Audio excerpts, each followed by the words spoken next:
sobre tus brazos para conquistar las promesas que Jesús nos da. Solo espera y tú verás el milagro que Cristo hará. Un lugar para celebrar la victoria que su sangre nos da.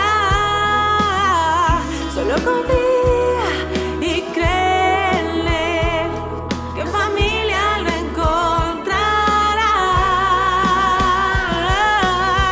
Hay un lugar para todos, de familia de Dios.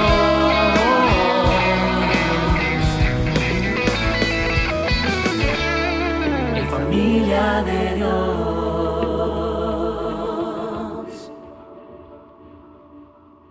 Que nuestro Señor Jesucristo les bendiga abundantemente a todos. Gracias por estar en sintonía, preparados para escuchar la bendita palabra del Señor.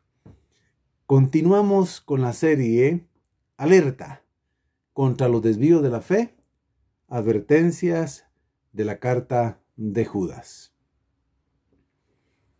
Juan Calvino, el gran reformador y el mejor sistematizador de la doctrina cristiana del siglo XVI, dijo: un perro ladra cuando su amo es atacado. Yo sería un cobarde si es atacada la verdad de Dios y permanezco en silencio. En esa dirección va esta predicación, basada en el versículo 3, uno de los más importantes de la carta de Judas y también de la escritura del Nuevo Testamento. Así que leamos Judas, versículo 3. Y dice así: amados hermanos, yo he tenido un gran deseo de escribirles acerca de la salvación que tenemos en común, pero ahora me encuentro en la necesidad de escribirles para rogarles que luchen ardientemente por la fe que una vez fue dada a los santos. Amén. Gracias, Señor, por este tiempo y por tu bendita palabra y por los que ya están en sintonía. Bienvenidos todos. Judas se dirige a los hermanos en este versículo con la palabra amados. Es decir, ustedes son el objeto del amor invariable de Dios. Son amados por Él y por mí y por los hermanos. Así que siéntanse amados porque en verdad lo son. Siempre está hablando con ternura porque les va a dar una instrucción de mucha fuerza, de valentía que tendrán que enfrentar. Pero los trata con amor, recordándoles que Dios es amor y que Él los ha amado de manera incondicional. Les explica que ha tenido un gran deseo de escribirles acerca de la salvación tan grande, hermosa, extraordinaria, inmerecida, que tenemos en común los creyentes, que tenían en común los destinatarios de esta carta, él y todos los creyentes de la época. Él estaba pensando que era importante profundizar sobre la salvación, porque la salvación es un tratado bastante amplio en las Sagradas Escrituras. Recuérdese que de manera técnica la palabra soteriología estudia cabalmente acerca de todo lo relacionado a la salvación, el tratado o el conocimiento de curso acerca de la salvación mostrada en las Sagradas Escrituras. Era importante, pero de pronto él sabe que dentro de la iglesia donde ellos están han entrado falsos hermanos, hombres encubiertos con apariencia de piedad, tal como fueron descritos también, no solo en el Antiguo Testamento, sino en el Nuevo Testamento. Personas vestidos de ovejas, pero realmente eran lobos por dentro. Entonces, el Señor le dirige a cambiar el tema de toda la carta y les dice, les pide le ruega entonces de esta manera. Está siempre escrito en el versículo que hemos leído. Número 1. Luchen ardientemente. Sí, veamos primero la palabra luchen. El verbo en griego significa pongan un esfuerzo adicional a esta defensa de la palabra de Dios, de la verdad de Dios, hasta la última gota de sudor. Es un verbo con intensidad. Por eso en otras Biblias traducen contiendan ardientemente. Y la palabra contender ya tiene que ver con batallar, con combatir, combatan ardientemente. Y más adelante dice por la fe, ¿verdad? Lo explicaremos. Así que tiene una instrucción muy fuerte, pero también con una actitud que debemos de entenderla. Cuando hablamos de luchar, tiene que ser ardientemente. Es decir, con pasión en el corazón, con fuerza del espíritu, con una mente definida, con vigor, con un celo santo. No con tibieza, no con duda, no con frialdad, no, sino de una manera muy definida, muy potente y haciendo un esfuerzo extra hasta que haya gotas de sudor, es decir, hasta las últimas fuerzas que tengamos. Y es decir, hasta las últimas consecuencias también, en última instancia, se podría aplicar. Y luego les dice, por la fe que una vez fue dada a los santos. Otra traducción dice, por la fe que de una vez por todas les fue dada a los santos. Aquí tenemos que entender que la instrucción se refiere a defender no la fe personal que tenemos para creer en el Señor por un milagro o cuando creímos para salvación. Esa es una fe personal para salvarnos, una fe para vivir nuestra vida espiritual. Cuando aquí dice por la fe que una vez fue dada a los santos, significa la fe que es la doctrina recibida en la palabra de Dios. Así lo escuchamos. Entonces, ni siquiera se refiere a la fe que usamos para creer en un milagro o para que se cumpla una promesa. No. Es la fe como las enseñanzas, las grandes doctrinas en los contenidos de las Sagradas Escrituras. Es la fe como conocimiento bíblico. Yo voy a defender esa fe que fue dada una vez. Una vez. Es decir, que cuando se enseñó, se dio la palabra de Dios en el Antiguo Testamento y se cerró el canon, la lista de los libros inspirados, y luego en el Nuevo Testamento ya comenzaron a circular las cartas del apóstol Pablo, los evangelios, el libro de los Hechos, el libro de Apocalipsis, las otras cartas generales. Entonces las fueron agrupando y ahí estaba conteniendo esa doctrina, esa enseñanza, ese conocimiento bíblico. Entonces lo que tenemos que defender es el conocimiento bíblico, es la doctrina bíblica. Son los contenidos de las grandes e importantes doctrinas de la revelación cristiana. No es mi fe personal, porque yo creo en Jesucristo como mi Señor Salvador personal. No. Es decir, vamos a explicar, a defender ardientemente, por ejemplo, la doctrina de Dios. La doctrina revelada en la Escritura, el Dios que se revela en el Antiguo Testamento es un Dios creador, es un Dios único, no hay otro Dios. Entonces tenemos que defender la unicidad de Dios, el Dios uno, un Dios trino, sí, pero uno. Por ejemplo, debemos de defender la enseñanza, el contenido de su poder, de sus atributos divinos. Recuérdense que cuando hablamos de sus atributos divinos, tiene muchos, pero principalmente hablamos de que Él tiene todo el poder, todo lo puede hacer. omnipotente, que Él puede estar en todas partes y activamente en su pueblo, la omnipresencia, que Él lo sabe absolutamente todo. Él es omnisciente, omnividente, omnioyente. Todo lo ve, todo lo escucha. Si es que estuviesen atacando a nuestro Dios o la doctrina de Dios, a esa doctrina se está refiriendo.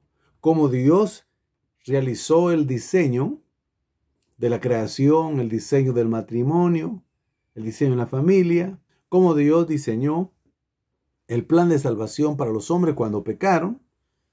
Y por ejemplo, si una doctrina importante como la doctrina de Cristo, que se llama cristología, recordemos siempre que logía es el tratado, el discurso, la ciencia de Cristo, el conocimiento de Cristo, si estuviera siendo atacado o atacada esa verdad, tenemos que defenderla ardientemente, como lo hicieron los primeros creyentes, los primeros cristianos, los cristianos del segundo siglo, del tercer siglo, bueno, de la época medieval, de la época de la Reforma, la época moderna, la época ya de la posmodernidad en que estamos ahora, y de la hipermodernidad. Es decir, en todo momento, si atacan, por ejemplo, la verdad, la doctrina de que Jesús es el Mesías, nosotros tenemos que defender esa verdad y decir y explicar.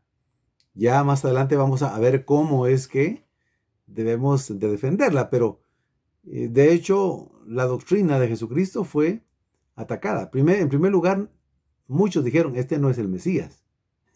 Este es el hijo de José, el constructor, el carpintero, el artesano. Y dice que es el Dios hecho hombre, la encarnación de Dios. No. Es imposible, es una locura. Esto es un escándalo, esto es un tropiezo. Cuando muchos estaban negando que era el profeta anunciado desde tiempos antiguos, muchos otros defendieron esa verdad. Cuando también se enseñó y se creyó esa verdad gloriosa de que Él con su sacrificio, su muerte en la cruz, llegó a la presencia de Dios y nos abrió el camino para el lugar santísimo y se convirtió en el sumo sacerdote, pues cuando atacan esa verdad tenemos que defenderla. Y defenderla de manera sabia, con mansedumbre, pero de manera bien realizada. Si nos dicen o atacan la verdad de que Él es el Rey de Reyes, nosotros tenemos que defender esa verdad. Si atacan la verdad de que no tenemos salvación por medio de su muerte y su resurrección, tenemos que defender esa verdad. Sí, muchos niegan la segunda venida de Cristo, tenemos que defender esa verdad. Y defenderla conociendo las Escrituras, haciéndolo de manera muy adecuada. Si alguien niega la realidad que el reino de Dios llegó con Jesucristo, que está presente con la iglesia y que también pues tendrá su consumación plena cuando termine la historia y venga el tiempo de la eternidad y la consumación de todas las cosas, la nueva creación, la glorificación de los hijos de Dios, la glorificación plena de nuestro Dios y Padre, y también de Jesucristo, tomando ya plenamente en todo el universo la autoridad y el lugar que ya tiene y le corresponde. Tenemos que defender esas verdades. Al principio, por ejemplo, decían que Jesucristo no podía salvar porque era solamente un hombre y era un hombre pecador.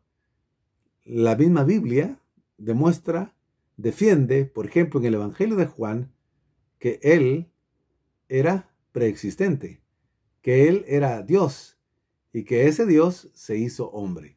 La carta a los Filipenses también describe cómo Dios se hizo hombre en Jesucristo, se hizo semejante a los hombres, se hizo siervo y para venir a salvarnos y enseñarnos a servir. Otros atacaron su obra en la cruz, diciendo de que estaba sufriendo en apariencia. Esos fueron unos herejes que se les llamó docetistas, porque el docetismo quiere decir apariencia. Muchos decían, no, Él murió en la cruz, Él es Dios, pero no sufrió como verdaderamente hombre. O sea, el lado opuesto de la doctrina anterior, doctrina equivocada, ¿verdad? Y decía, no, Él pudo soportar la cruz y ahí estaba porque era Dios, o sea que sufrió en apariencia. Entonces tenemos que atacar y defender que Jesucristo padeció como verdaderamente hombre, como el postrer Adán, como el Hijo del Hombre, la cruz, la muerte de cruz, y sintió angustia, sintió, sí, incluso desamparo en el momento que estaba tan fuertemente, con tanto dolor y fuertemente golpeado. Y en un momento dice, Dios mío, ¿por qué me has desamparado? El verdaderamente hombre está muriendo en la cruz sin pecado para salvarnos. Cuando atacan la divinidad de Cristo diciendo de que Él es una criatura que no tuvo preexistencia divina, tenemos que defender esa verdad. Cuando alguien, por ejemplo, niega que Dios Espíritu Santo es real y que da dones y reparte dones y que tiene un poder sobrenatural y que también es el Dios santificador, y lo ponen como alguien menor. No, Él es el Dios Trino, que también se presenta como Dios Espíritu Santo. El Dios que mora literalmente en nosotros, con sus atributos divinos también. Él es el Paráclito. Es uno igual que Jesús. Les mandaré otro consolador. Eso quiere decir Paráclito en griego. Consolador, abogado, ayudador, consolador. Y Él es nuestro guía, nuestro consejero, nuestro maestro. Dice la verdad, porque nos guiará a la verdad. Nos recordará las palabras que nos enseñó Jesucristo. Nos ayudará a interceder y a orar cuando estemos orando sin saber cómo pedir. Él lo hará. Entonces, cuando ataquen la enseñanza de Dios Espíritu Santo, tenemos que defenderla.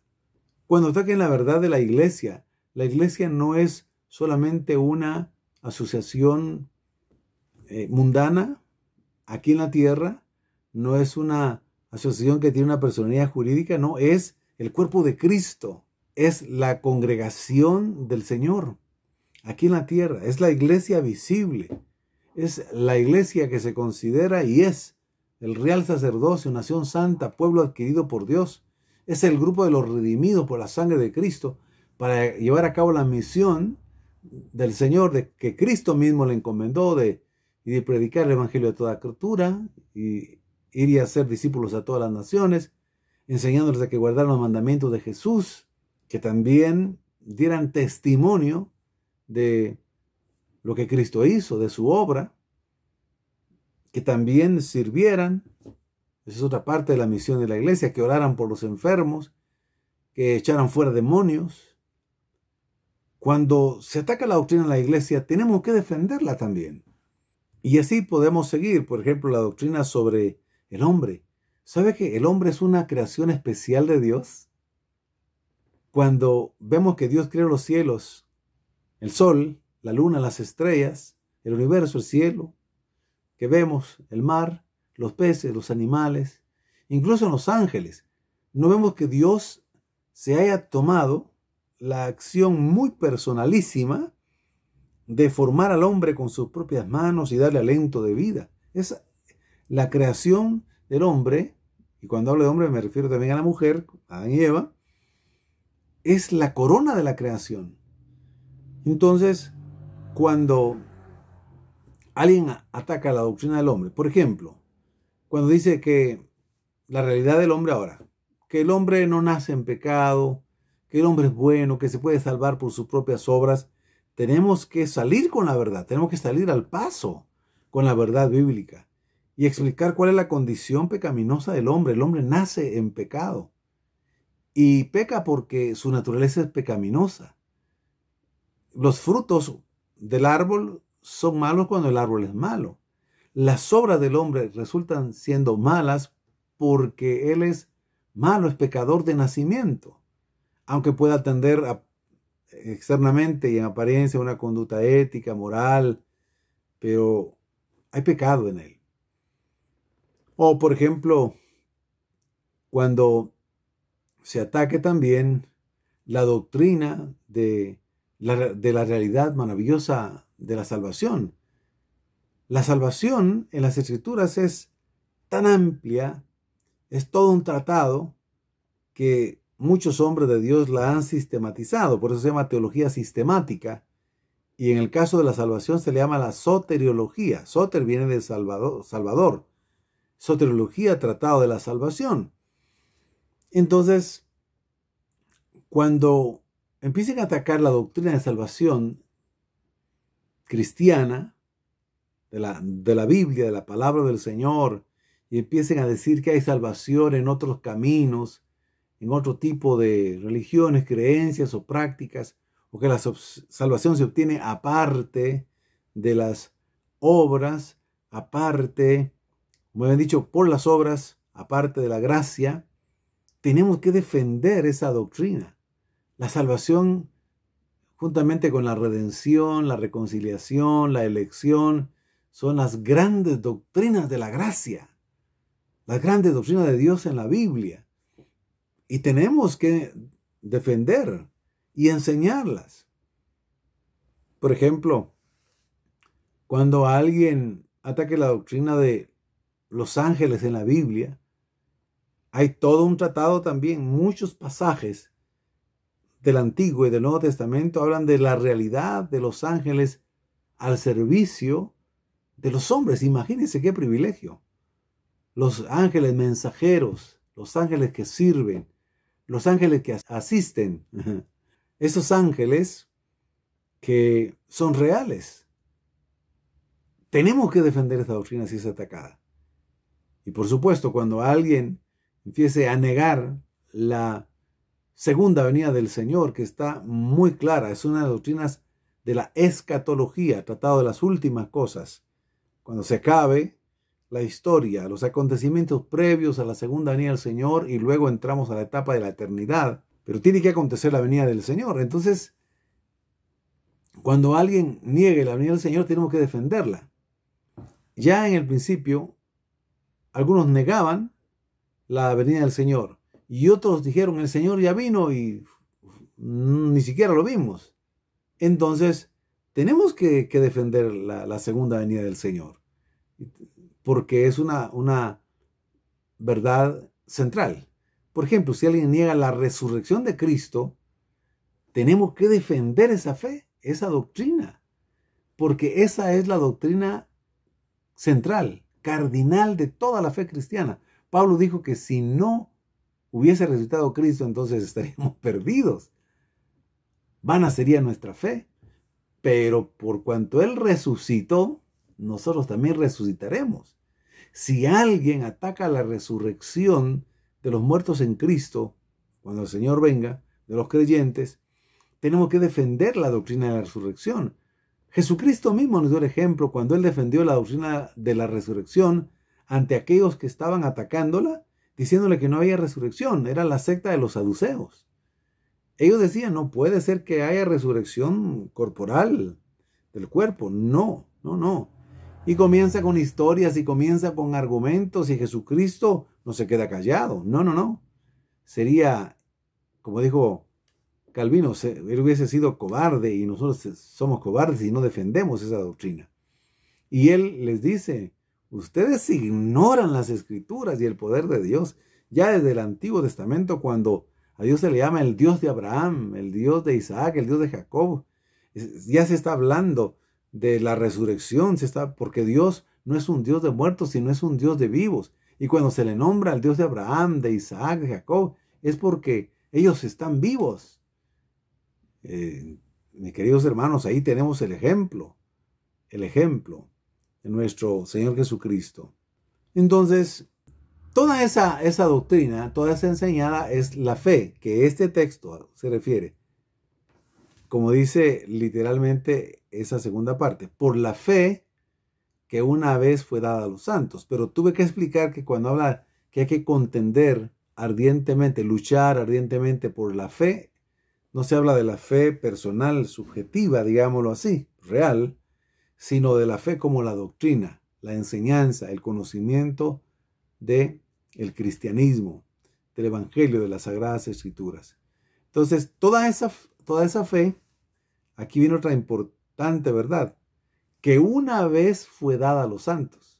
No fue dada 2 veces, ni 3 veces, ni una parte primero y luego una después que se cerró el canon. No, no. Cuando dice fue dada de una vez por todas, dice la Nueva Biblia de las Américas. Fue dada a los santos de una vez por todas, quiere decir, de una vez quedó registrada en la Biblia, en las Sagradas Escrituras. Esta fue dada una vez, solamente una vez, allí en el Antiguo Testamento, y quedó también registrada de una vez por todas en el Nuevo Testamento. Por eso es que no se puede enseñar creencias, doctrinas que no están en las Escrituras y que fueron posteriores. No, no, el canon de la lista de los libros inspirados se cerró. Se cerró. Ya cerca de finales del primer siglo, ya la iglesia tenía prácticamente todo el Nuevo Testamento. En el 190, en el Concilio de Cartago, ya hay una reunión, aunque no es muy representativa, donde reconocen los 66 libros del Antiguo Testamento como palabra de Dios y los 27 del Nuevo Testamento, no más, porque en ese entonces comenzaron a abundar otros escritos que algunos decían que era palabra de Dios también, y los examinaron, y cuando se dieron cuenta que no llenaban los requisitos, no llevaban, por ejemplo, el sello del apóstol Pablo, la firma, el saludo, y no llevaba ese contenido, digamos, interno, esa prueba interna del espíritu, pero también la realidad de que no se contradicen las doctrinas, que tenía que ser reconocida la carta por la misma iglesia, y muchos otros requisitos. Tenía que ser escrita en el griego koiné, no un griego ya un poco, bueno, menos antiguo, ni muy posterior. Tenía que estar dentro de cierto rango también. Por ejemplo, un evangelio o un apocalipsis del año 200 no podía entrar de nuevo a esa lista que ya estaba. El último de los apóstoles en morir, recuérdense que fue el apóstol Juan. Y él escribe pues, el evangelio de Juan, primera, segunda y tercera de Juan y el libro de Apocalipsis. Entonces ya no podía entrar, pero otros insistían. Y es más, en el siglo IV, en el siglo V, algunos decían, no, quitemos algún libro, quitemos alguna carta. No, y ellos decían, no. Estos son los que el Espíritu Santo nos da testimonio. Estos son los que están dentro del periodo donde los apóstoles y los escritores de las cartas vivieron. Estos contienen la doctrina y el sello. Por eso es que prácticamente todas las cartas del apóstol Pablo tienen un saludo de Pablo y una despedida de Pablo. También las cartas de Pedro tienen un saludo de Pedro, una despedida de Pedro. Y las otras cartas que se les llama generales o universales, porque van a todos los creyentes, también tienen ese sello. Así que es lo que nosotros debemos tener claro. Esta es la enseñanza inspirada de las Sagradas Escrituras. Es el conocimiento que debemos defender, que solo una vez se dio. Si alguien dice, hoy el Señor me ha revelado otra doctrina, pero no está en la Escritura, esa doctrina es dudosa, es rara, es falsa, porque fue dada una vez a los santos para siempre y toda está contenida en las Sagradas Escrituras, en la Biblia, la palabra de Dios. Fue dada a los santos por medio de la enseñanza, por medio de la predicación y por medio de las Sagradas Escrituras del Nuevo Testamento, que básicamente eran cartas, luego el libro de los Hechos, luego el libro de Apocalipsis. Las demás son cartas, se les llama epístolas. Desde hace mucho tiempo, en el contexto histórico, epístolas. Así se les llamó. Bueno, entonces, ahora el tercer punto. ¿Cuándo debemos contender ardientemente por la fe que una vez fue dada a los santos? ¿Por qué? ¿Y cómo luchar ardientemente por esa doctrina? ¿Cómo la defendemos? ¿Cuándo? Cuando la ataquen, principalmente. Nuestra misión es predicar, enseñar, testificar, discipular, servir.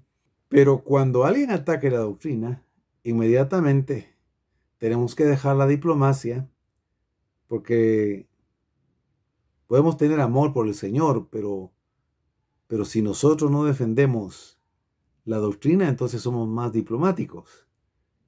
Y la diplomacia no está en la Escritura, no encaja en el Evangelio. Entonces, cuando ataquen una doctrina, nosotros tenemos que salir a defenderla. Y a defenderla preparándonos bien. Ese ya es el cómo.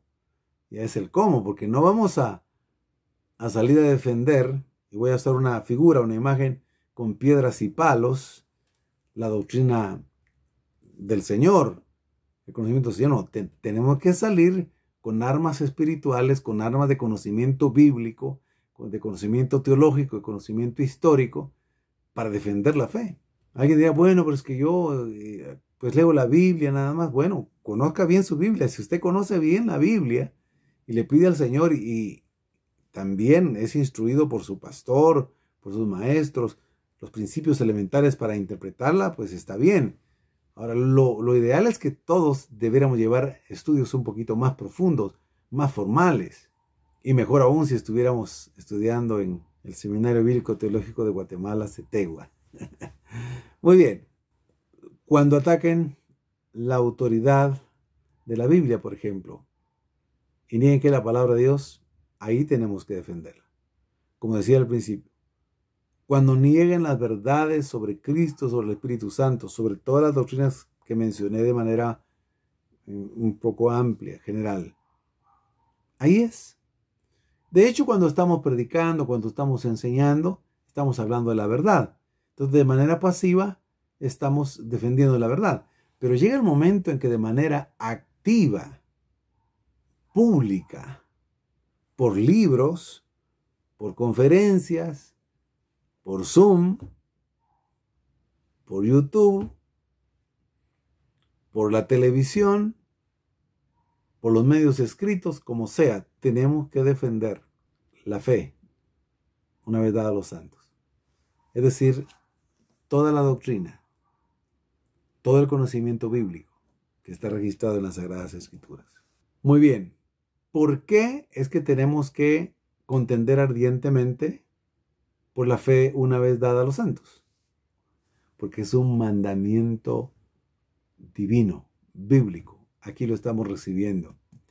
Pablo reitera que deben de defender la sana doctrina, las sanas palabras, la doctrina, persistir en ella. En las dos cartas que le dirige a Timoteo y a Tito, el apóstol Pedro dice que debemos de dar cuenta y razón de nuestra fe y con mansedumbre, sí, pero tenemos que dar cuenta. También esa es una manera de defenderla. Entonces, ¿por qué la defendemos? Porque es un mandamiento bíblico. Segundo, porque no podemos permitir que los demás, los creyentes jóvenes, nuevos, sean confundidos, sean engañados y arrastrados por falsas doctrinas, que sean contaminados. Menos aún, no podemos permitir que la iglesia se desvíe hacia prácticas religiosas. Por cierto, ahí el Señor nos ha permitido un libro que se llama Prácticas dudosas en el ejercicio de nuestra fe. Otro libro que ya tiene una ampliación, Autocrítica de la religiosidad popular. Muchas prácticas religiosas tenemos que salir a defenderlas y a defender la verdad y decir estas prácticas no son bíblicas. Estas prácticas no corresponden a la fe. Esto no es cristianismo, esto es espiritismo. Esto es casi magia, es superstición. Esto es una especulación. Esto es mandamiento de hombre, esto no es palabra de Dios. Tenemos que salir a defenderlo. Tenemos que hablar la verdad. También, ¿por qué? Porque los maestros falsos están presentes hoy. Estuvieron tanto profetas como apóstoles y maestros y falsos cristianos también, estuvieron en la iglesia al principio. Y estuvieron en el trayecto histórico de la iglesia. Siempre ha habido. así como Jesús dijo que era necesario que estuviera juntamente con el trigo la cizaña.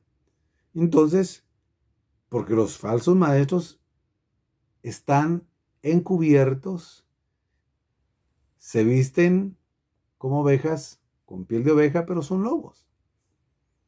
Y sus intereses son otros.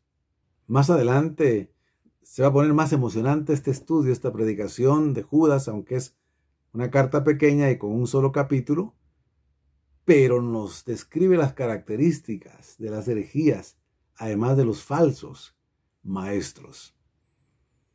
Así que, por esa razón. Ahora, ¿cómo defendemos la fe una vez dada a los santos?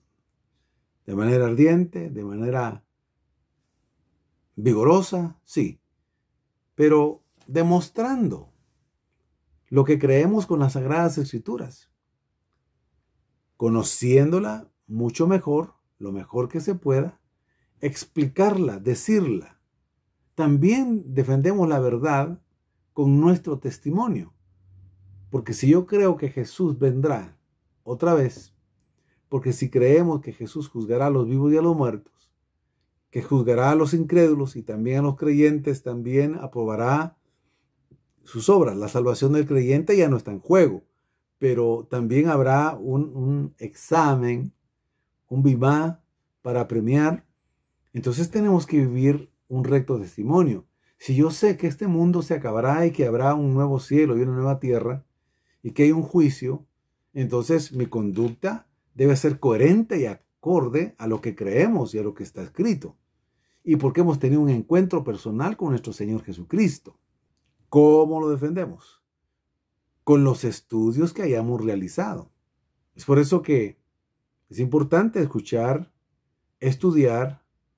Puede hacerse de manera didáctica, personal, pero se corre el riesgo de no elegir bien los libros, porque los libros que contienen falsas enseñanzas abundan. Yo puedo enseñar algunos libros por aquí, porque estamos elaborando un escrito sobre un tema específico donde enseñan tremendas falsedades. Ahora, que a veces los argumentan bien, sí. ¿Cómo lo defendemos? Preparándonos, estudiando, leyendo.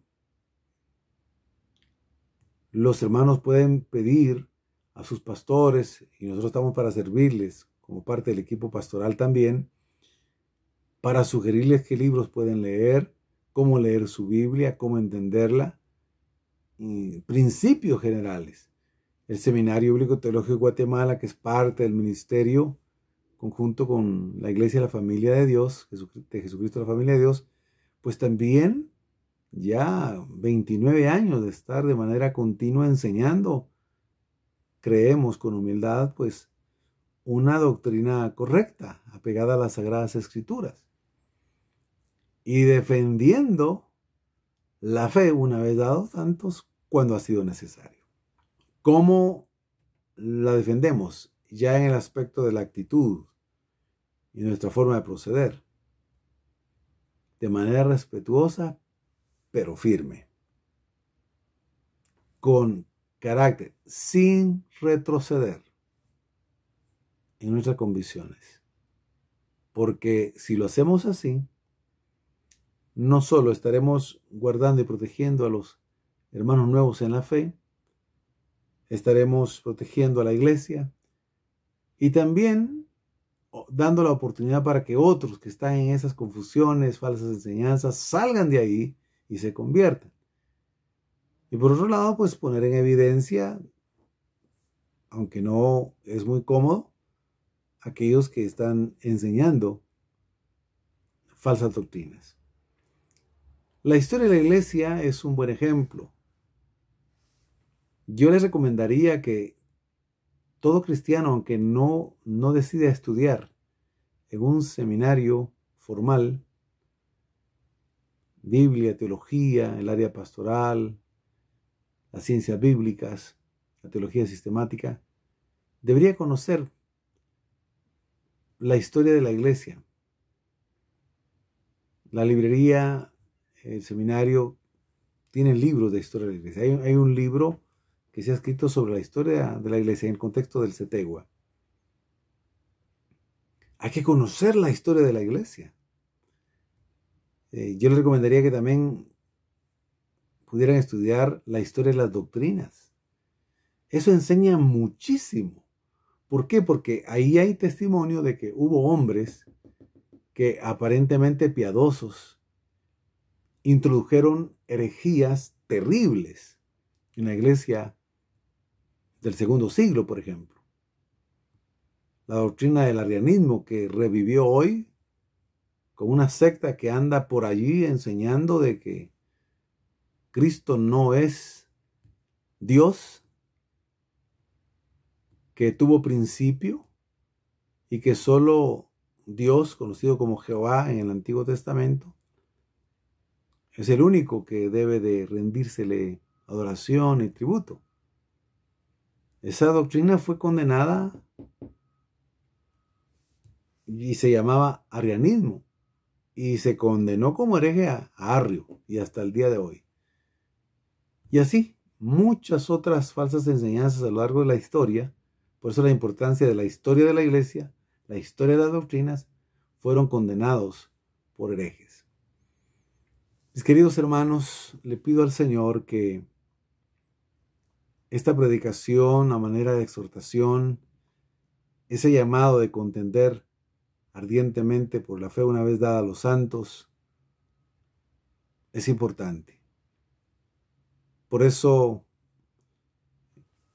el título de la predicación, cuando la fe hay que defenderla.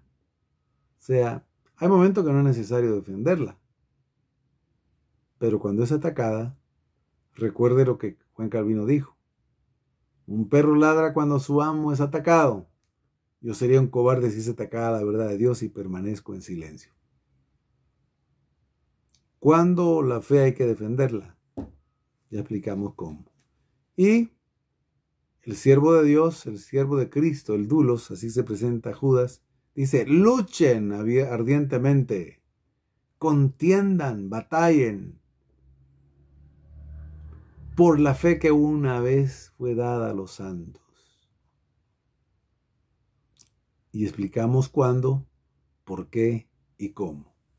Que esto pueda edificar su vida, que esto pueda animarlo a estudiar más las Sagradas Escrituras, a conseguir, puede comprar un libro también que identifique a las sectas,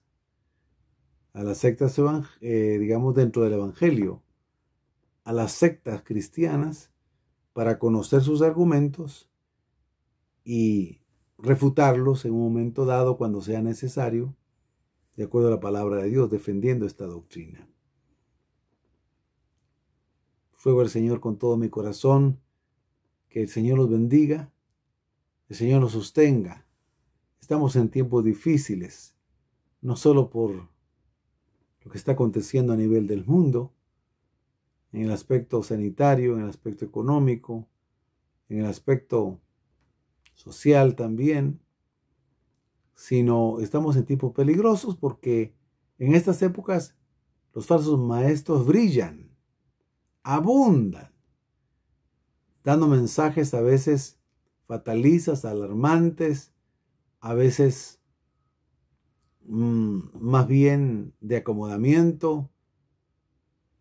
Por eso los animo a que en medio de lo que estemos viviendo, dediquémonos a estudiar más la palabra de Dios, conozcámosla mejor y defendamos la fe cuando es necesario defenderla.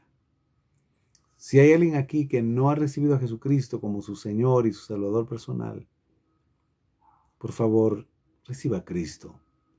Este es el tiempo de salvación para usted. Es la visitación de Dios para usted. Escuchando a un hombre pecador arrepentido, como somos todos los creyentes, agradecido de que Cristo haya tenido misericordia de nosotros y puede decirle: Cristo es real. Cristo es poderoso para salvarlo, perdonarlo, cambiarlo, transformarlo, hacer una nueva criatura. Y el Espíritu Santo vendrá sobre usted y vendrá a morar en su corazón y usted sentirá su presencia. Tendrá la verdadera paz que Cristo da, el gozo del Espíritu Santo. Y entonces ya no tendrá el deseo de los deleites de este mundo, ni las cosas de este mundo.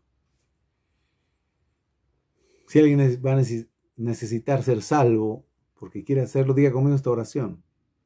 Señor Jesús, creo en ti. Sálvame. Te recibo en mi vida para que me hagas hijo de Dios. Me arrepiento de todos mis pecados, de mis errores. Te pido perdón. Te confieso como mi Señor con mis labios y creo en mi corazón que resucitaste de los muertos. Porque con la boca se confiesa para la salvación y con el corazón se cree para justificación. Gracias, Jesús, por amarme y salvarme hoy. Amén. Si usted ha hecho esa oración de corazón, por favor, háganoslo saber a través del WhatsApp que aparece ahí, el número, para tener comunicación con usted de parte de la iglesia y enseñarle los primeros pasos de la vida cristiana. Oro por todos mis hermanos, mis hermanas que tienen peticiones y tienen necesidades para que el Señor las supla, para que el Señor conteste sus oraciones, para que Dios los bendiga, para que Dios sane a los enfermos en el nombre de Jesucristo y por las llagas de Jesucristo, para que Dios los sostenga en su fe, para que el Señor provea lo que ustedes necesitan. Él es el Dios bueno, pero también es el Padre amoroso que no desampara a sus hijos, para que ustedes puedan salir adelante en el nombre de Jesucristo. Cualquiera que sea la prueba que esté pasando, recuerde que Dios no nos da una prueba que no podamos soportar. Y cuando nos da la prueba también, pues nos da la salida. Y recuerde que a los que amamos a Dios, todas las cosas nos ayudan a bien. Bendito sean en el nombre de Jesús. Oramos por los miembros de la iglesia, Jesucristo, la familia de Dios, para decirle, ánimo mis hermanos, sigamos adelante. El Señor está con nosotros. El Señor nos sostiene. Confiemos en Él.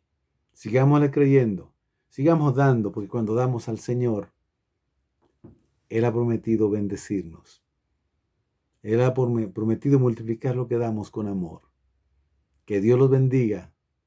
Si el Señor lo permite, nos vemos la próxima semana con el tema número 3 de la serie que hemos estado predicando. Y ya llevamos 2 predicaciones. Que Dios los bendiga. El Señor los guarde. Hasta pronto y un abrazo en Cristo Jesús. Amén. Hasta pronto. Abre tus brazos para conquistar las promesas que Jesús nos da. Solo espera y tú verás el milagro que Cristo hará.